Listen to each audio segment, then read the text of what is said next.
Урок 7. Lesson 7. Привет. I'm your teacher, Константин. Я твой учитель, Константин. Я твой учитель, Константин. Я хочу изучать русский язык. Well, not me. I already speak Russian. You want to study Russian, right? Ты понимаешь? Ты понимаешь? Do you understand? Нет? Well, when I was a little boy, мальчик, I really liked listening to a story about a grandfather, дедушка, teaching his внук, grandson, the Russian alphabet. And мальчик, the little boy, мальчик, learned all Cyrillic letters very quickly, except when дедушка showed him the last letter Я. Well, letter Я, as you now know, is also a first pronoun. And in Russian, Я means I or I am. For example, when you say «я не хочу», you say «я», I. «Я не хочу», I don't want. If you just say «я», it means I am, etc. But it is also the last letter of the Russian alphabet. So the little boy, мальчик, he's confused. When дедушка says «я», he answers to his grandfather and says ты, because he thinks that ты is the letter я. But дедушка says нет, это не я, это буква я. It's not I, it's a letter I. Внук не понимает. Внук не понимает. So grandson does not understand because when grandfather says я, мальчик, the little boy, thinks ты. Ты means you or you are for a single person. There are similar examples in English too, when words sound the same but they're different meanings. They're called homonyms, and they exist both in Russian and English. Now, to give you an example, I came across this English joke. Maybe it's not so funny, but I'll tell you anyways. And the joke goes like this. What is black and white and red all over? Что это? What is it? Что это? Well, the answer is газета. Это газета. A newspaper. Почему? Why? Почему?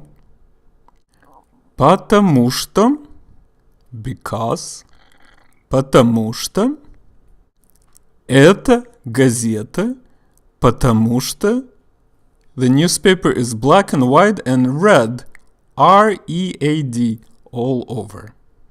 Yeah, I know, it's a corny joke, but the point is that red is a past tense of the verb to read, and the color red sounds very similar. So that's why it's funny, because you subconsciously compare two words which have completely different meanings, but they sound the same.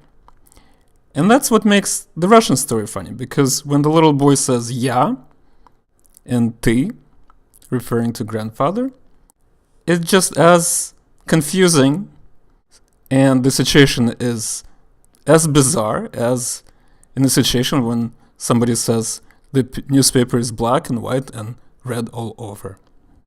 So, sometimes these words are also called false friends, and if you studied French, then you know that there are a lot of false friends that can confuse you as an English speaker. For example, In French, assister means to attend. It does not mean to assist.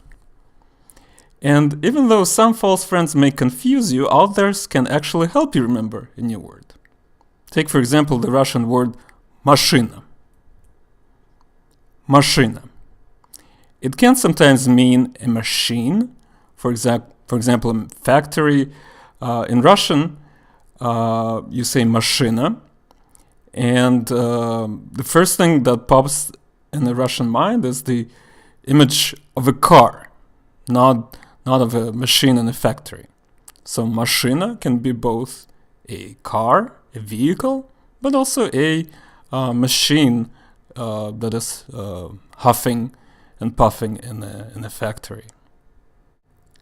Now, it may help you to remember that to say a car or a vehicle in Russian, машина, because even though it is not a machine, but it is mechanical, it is a type of machine, sort of. And this technique can help you to memorize it. Take another example. Стул. Стул. In Russian, стул means just a regular chair. In English, a stool is a specific type of chair. If you studied other languages or perhaps can simply recognize French, German, Spanish, or Italian words, then memorizing certain Russian words can be easy because you will see some resemblance. Газета. Газета. So the word газета means a newspaper in Russian. And in English we don't say gazette. We say newspaper, but you probably came across newspapers that are called Harvard Gazette or the British Gazette, and so on. And in Spanish, there's also a word I probably cannot pronounce correctly, but it sounds something like gaceta or something like that, maybe caseta. As long as it can help you, use it to your advantage. There are plenty of words that you already know in Russian simply because they are very similar to English words. So, for example, the word журнал is a journal. Президент, obviously, sounds very similar in English, French, and Spanish. Театр, театр. Theater, Italian teatro. Картофель. So, if some of you know German, it should help you to remember that word. So, картофель means potato in Russian, and that's because that word came from Germany.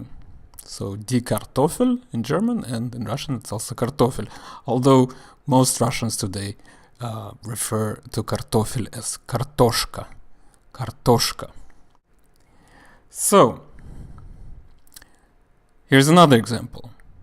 The verb есть. Есть. It means there is, and it also means to eat. Здесь кто-то есть. There is someone here. Здесь кто-то есть. And the second meaning is I want to eat. Я хочу есть. Я хочу есть. Class. First meaning, a class, such as a group of students. And the second meaning, which is also is a slang, so be careful when you use it with in a formal situation. So it means super. So the first meaning, a group of students. Это класс. This is a class. Это класс, где студенты, where students, изучают русский язык, where students study the Russian language. And the second meaning is super. Это класс. This is super. Прости. Прости. Informally it means excuse me. But it can also mean forgive me. So you can say, excuse me, Konstantin, is it you? Прости, это ты, Константин? Прости, это ты, Константин? Or you can say forgive me. Прости. Прости меня. Прости меня. Now, there are different ways to say you in Russian. Remember that I said that class can be a slang word, so you don't want to use it in a formal situation. So when you talk to your peers or you feel like saying cool or something like that, then you say class. Now, when you talk to someone informally, let's say to your friends, to your peers, or someone who you know very well, then you say ты. Ты. But when you want to be formal, for example, when you speak to someone who you don't know or someone who's older than you are, then you say вы. Вы. So вы is a polite form of address for a single person. However, there's also a second meaning.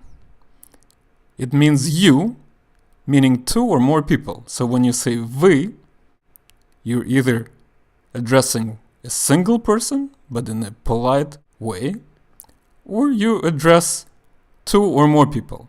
And these could be your peers, your friends, or people you don't know. So in both cases you say вы because simply there are more than two people.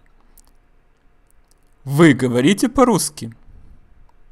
Do you speak English? Вы говорите по-русски? When you say do you speak English, you don't really know if you're addressing one person or a group of people. Do you speak English?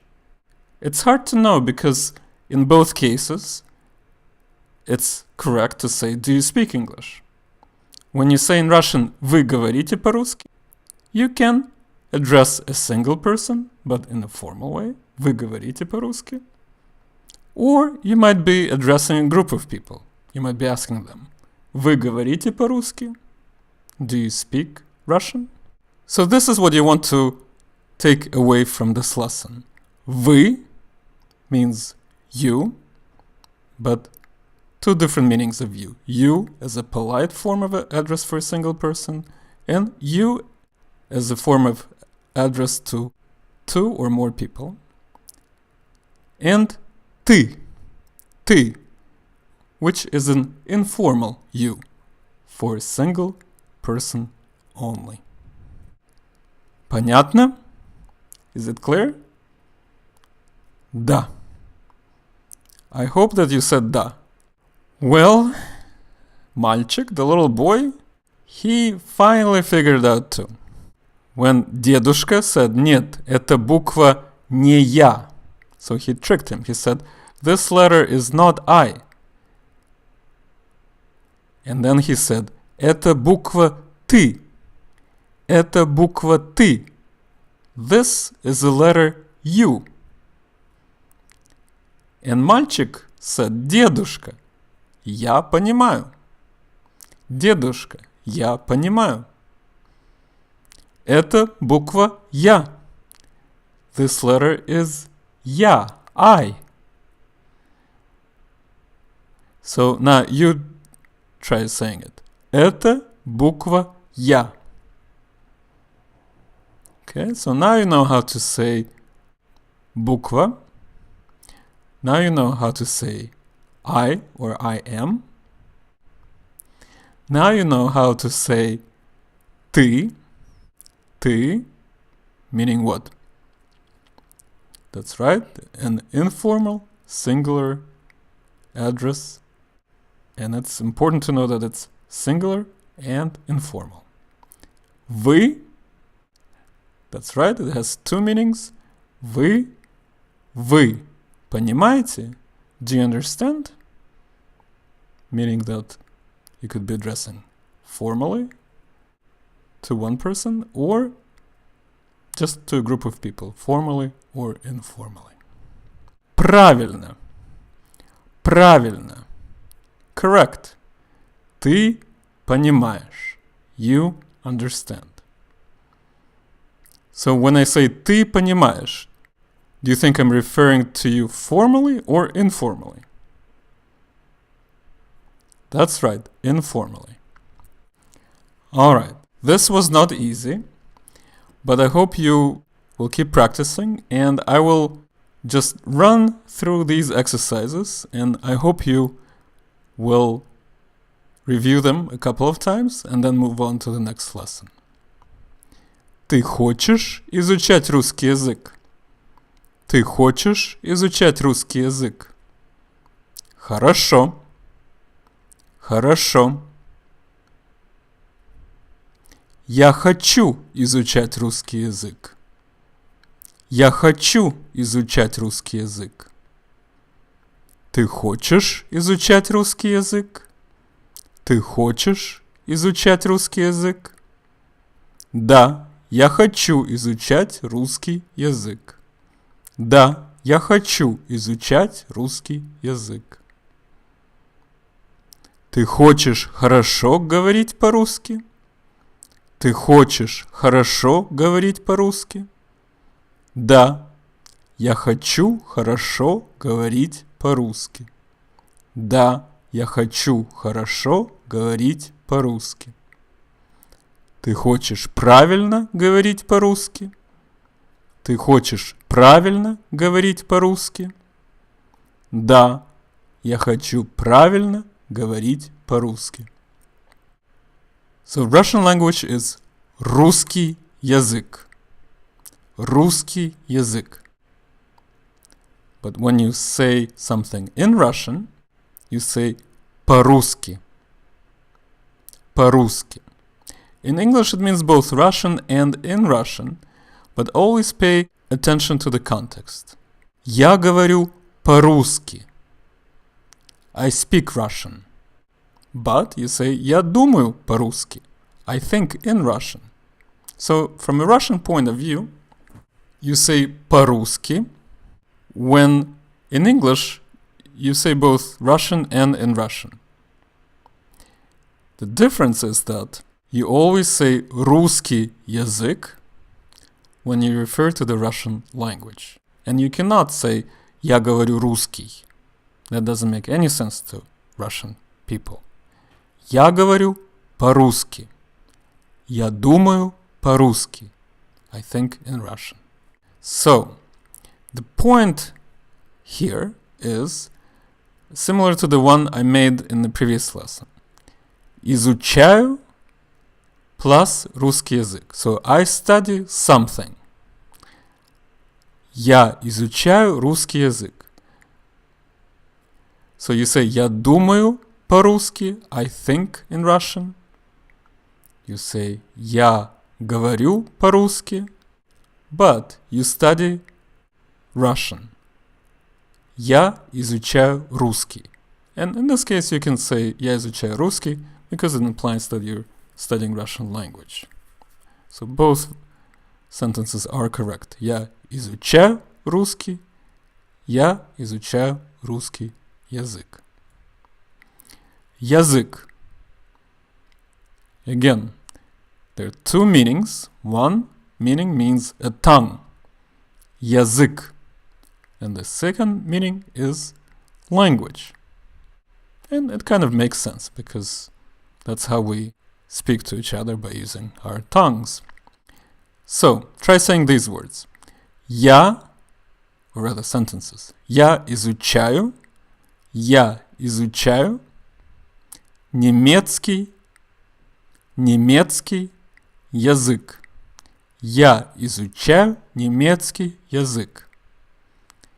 Я изучаю французский язык. Я изучаю французский язык. Я изучаю английский язык. Я изучаю английский язык. Я изучаю испанский язык. Я изучаю итальянский язык. Я изучаю польский язык. Я изучаю украинский язык. Я изучаю украинский язык. Я изучаю китайский язык. Я изучаю китайский язык. Я изучаю японский язык. Я изучаю японский язык. And when you say язык, you can actually say язык. So it's more like язык, язык. So you can say язык, or you can say quickly язык.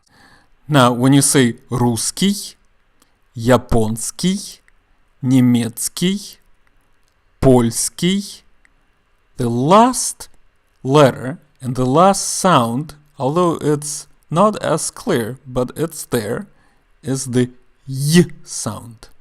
Y. So you try it. Y. Y. And it's represented by this letter.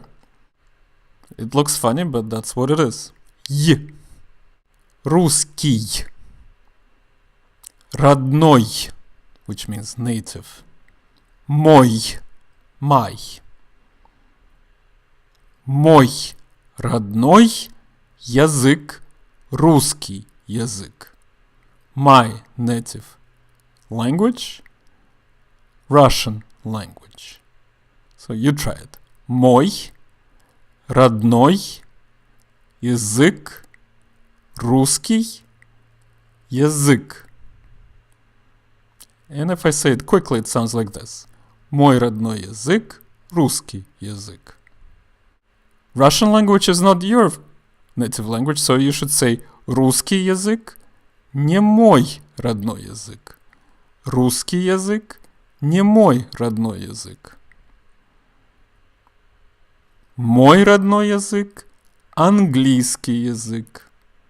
Мой родной язык английский язык. Английский. So when you say английский, I don't say английский. So that's how it's spelled, with a y. And then ski. Английский. I say английский. So y is not really pronounced. Английский. Now, if you're having trouble with that y sound, just think of it this way. In Russian, when you say ouch, you say ой. Ой. When you say in English cowboy, boy, the last sound is maybe not as pronounced, but it's the same sound. Y. Cowboy. In Russian, it's ковбой. Мой. Мой. My. Родной. Родной. Native. And твой. Твой means your. So that y sound is quite useful. Alright. Well, this was a pretty long lesson, so I hope you made it through. If you stopped somewhere and picked up later, just go back and make sure that you listen through it a couple of times and write down those sentences that you think are useful, such as Russian is not my native language. Thanks for sticking around. I hope you enjoyed this lesson and see you next time.